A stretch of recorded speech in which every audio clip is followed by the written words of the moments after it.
Okay, let's continue with letter B. So again, I'm gonna fly through this a little bit faster this time because the ideas are the same, but I am gonna again kind of label here. So this is triangle 1, this is triangle 2, and then the entire triangle again will be called triangle 3.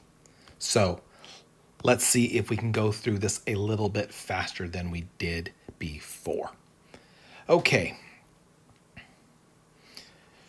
So let's see what we have.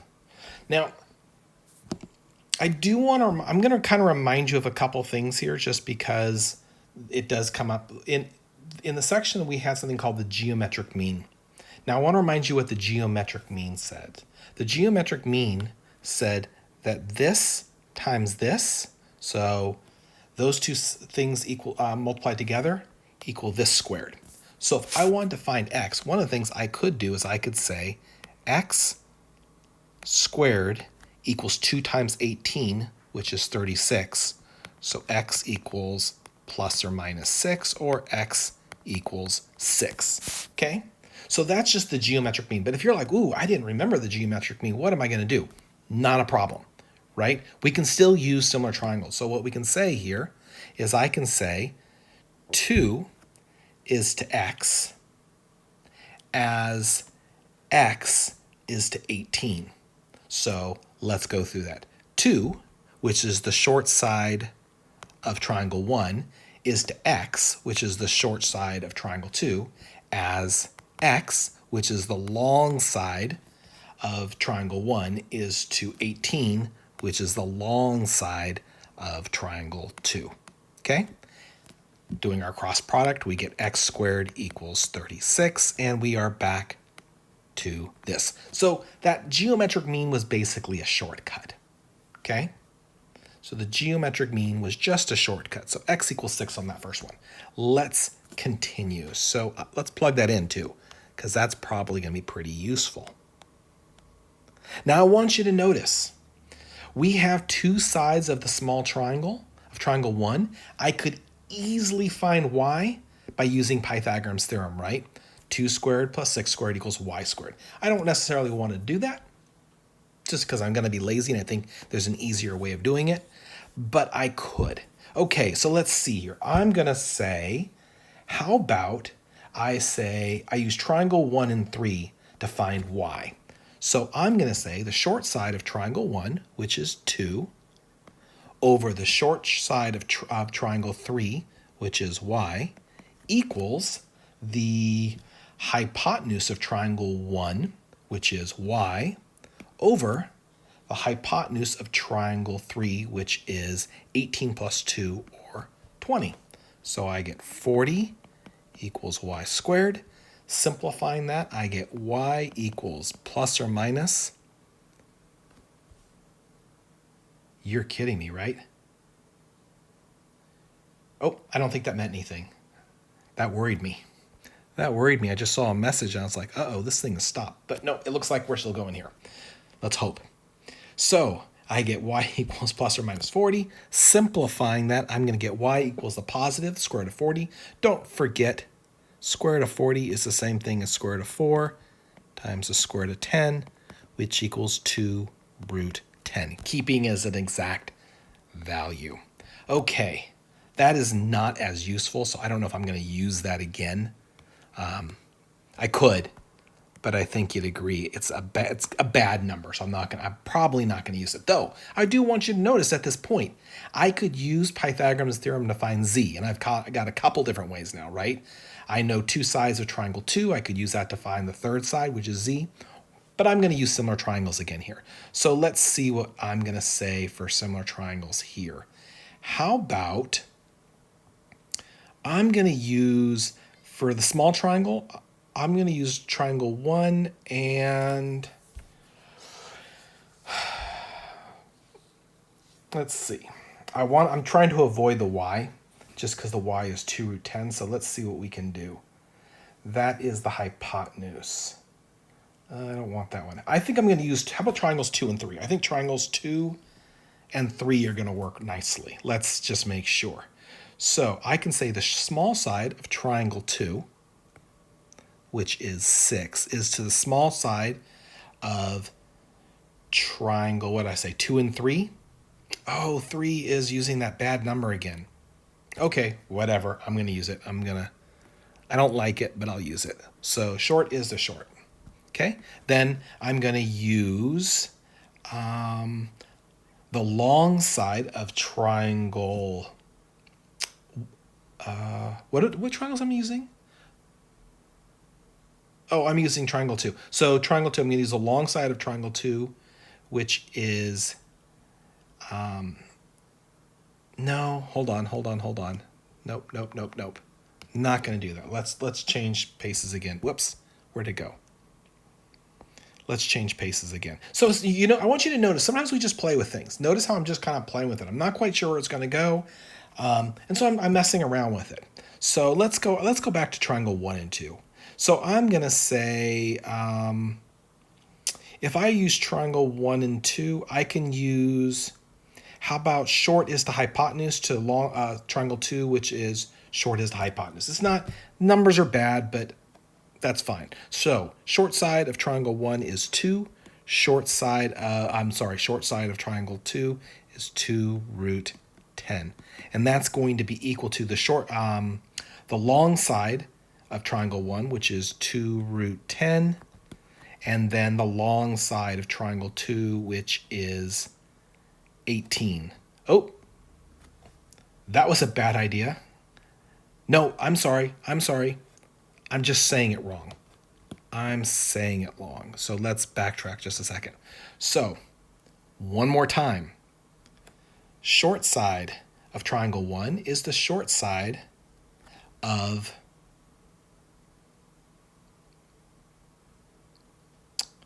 triangle 2. Yes. Okay, I did. Okay, I see how I want to do this. Sorry.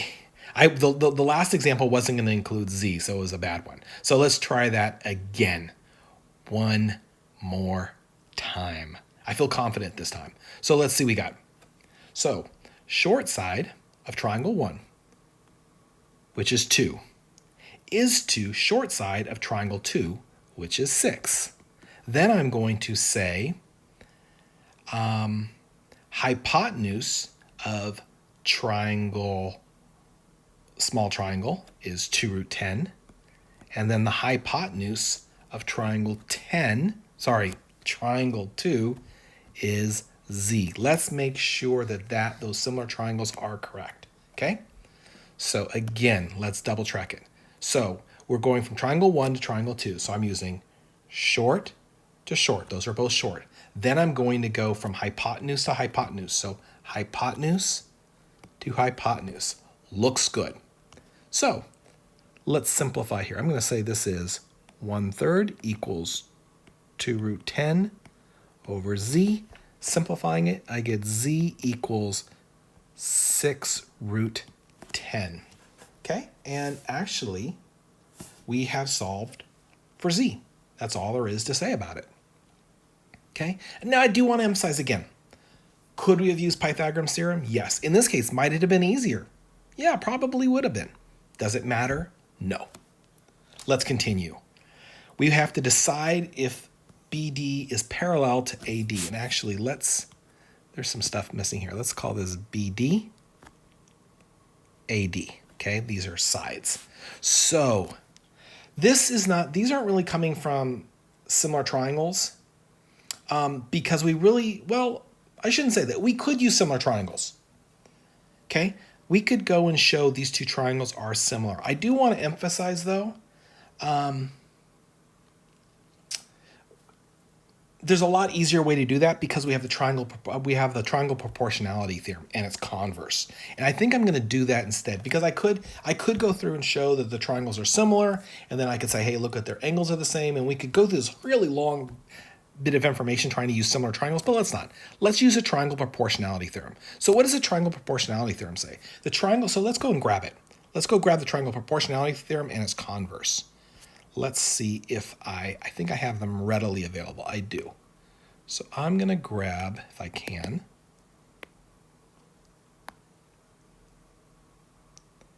I'm going to grab these. So let's just kind of look at them. This is them. Let's put them right here. Give me a sec. Okay. Let's move this down. Okay. So this is just for our reference, just as a reminder, because again, this will make things easier. So triangle proportionality theorem, what does it say? It says if a line is parallel to a side of a triangle. So first off, this one doesn't quite apply, but let's just look at the theorem really quickly. So I have this triangle, okay? And it says if these two sides are parallel, right, then it intersects the other two sides and divides them proportionally, right? So for example, if this is length 3 and this is length 4, then this might be length 6 and this might be length 8.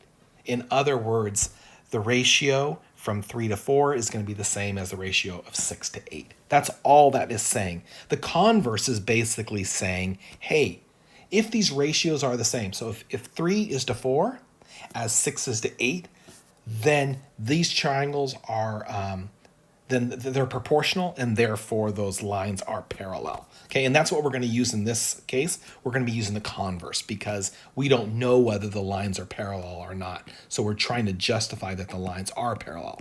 So this is the converse theorem. So let's see if we can go and show that. So the question is the ratio of this to this equal to the ratio of this to this? So in other words, is 12 over 15 equal to 14.4 over 18? And the answer is, I don't know. So let's go and do the math. 12 divided by 15. What is 12 divided by 15? 12 divided by 15?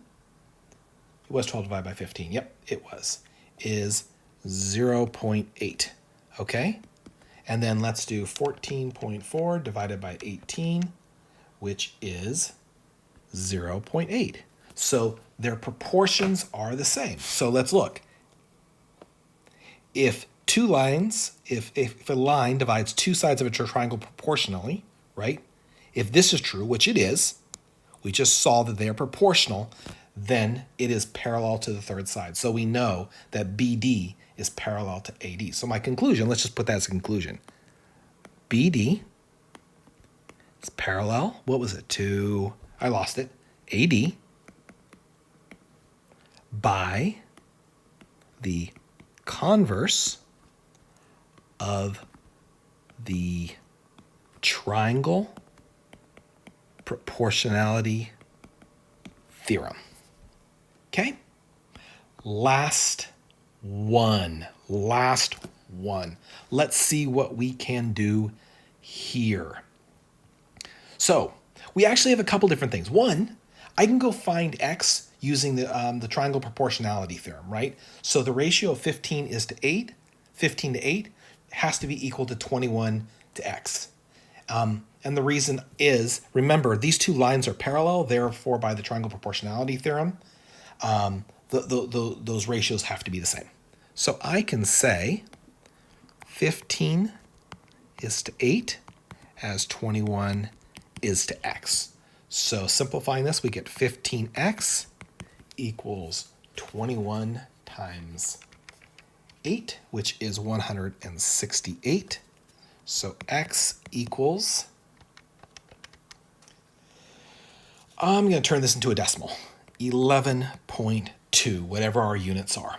Now, let's go to find y. Now, why we can't use a triangle proportionality theorem? Because triangle proportionality theorem just talks about sides that are being subdivided, right? So we subdivide those, but those we can't use that. But I can use similar triangles here, right? We know the triangles are similar. So in other words, if this is triangle A, B, C, and this sides are DE, I know ABC is similar to ADE. So I can use that and I can say, well, actually, let me get rid of those. Those are a little bit of a mess. So what I'm going to say is I'm going to say 15, right, is to 15 plus 3, which is 23. as 24 is to the long side of the entire triangle, which is y, right? So solving that, we can get 15y equals 23 times 4, which is 23 times 24, which is 552. So y equals, again, I'm going to turn this into a decimal. Looks like it is 36.8, whatever our units are. Okay? And that is part 1.